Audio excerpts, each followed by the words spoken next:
Hello, friends. It is hard to imagine, but this is my fourth video message that I am bringing to you, which means that it's been about a month of living in this new paradigm and this new world. And it's interesting that I am wearing my red in good Holy Week fashion, and I will tell and share with you that I truly feel this is a true Holy Week. Holy Week is a story that we know very well. We hear it every year. We hear the story of Palm Sunday, the story of Maundy Thursday, Good Friday, Holy Saturday. And we know that when we start this story on Sunday, we know how the story is going to end. We know that Jesus will rise from the dead, and we know that we will have our Easter celebration. Every year, I find myself trying to place myself into the story of Holy Week. Do I identify with the people of Jerusalem? Do I identify with Jesus? Do I identify with Pilate? Who do I identify with in this story? Well, this year, I will share with you that I feel I identify most with the disciples. The disciples had lived a life with Jesus where they went and ministered. They were starting to get their lives into some sort of a routine of knowing that they followed this teacher to preach and to teach and to show people the way of God's love and God's mercy and God's grace, and to give the world a new law, which is the law of love. I wonder how the disciples were in the midst of Holy Week. Well, our Gospels gives us a little bit of insight to what the disciples were thinking. When the disciples gathered on Maundy Thursday for the Last Supper, they knew things were different. Jesus shared with them that he would be betrayed. And then he took some of his disciples into the garden. And I wonder if his disciples knew what was truly about to happen. Then we get to the trial and the commending of Jesus to death.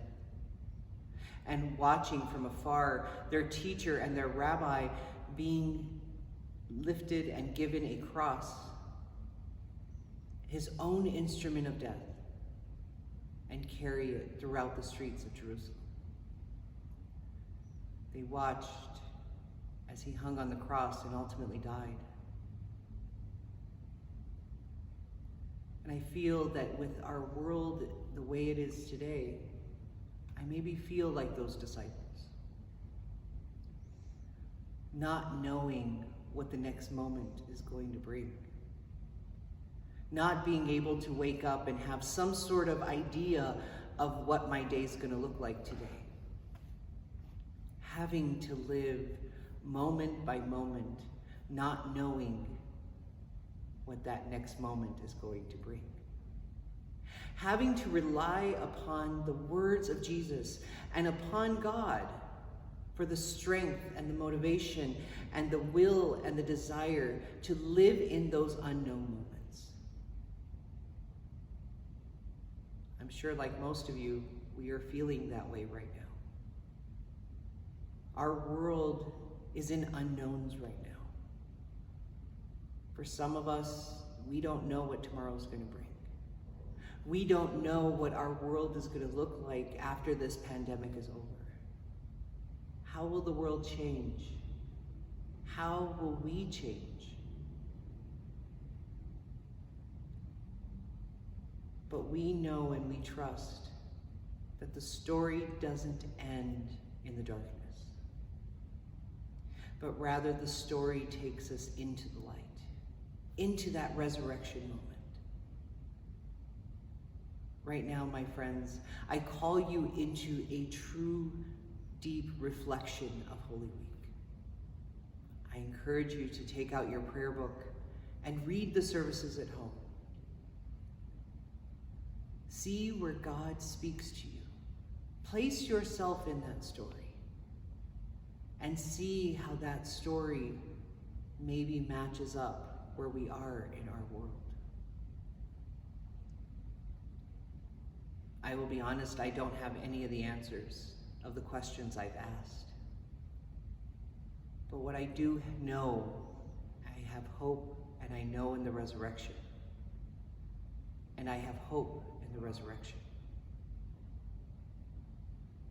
The God that walks before us is the same God who walks beside us and behind us.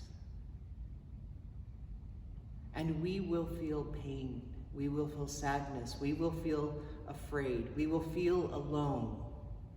But we know that we are not alone because we have God and we have one another.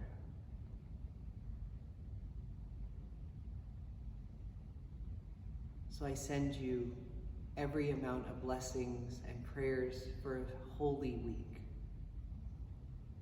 for a truly holy week. And may God be with you. Know that we will have Easter Sunday service via Zoom. The link is on our Facebook page as well as was sent out with the happenings. We will have music, and I invite you to join us.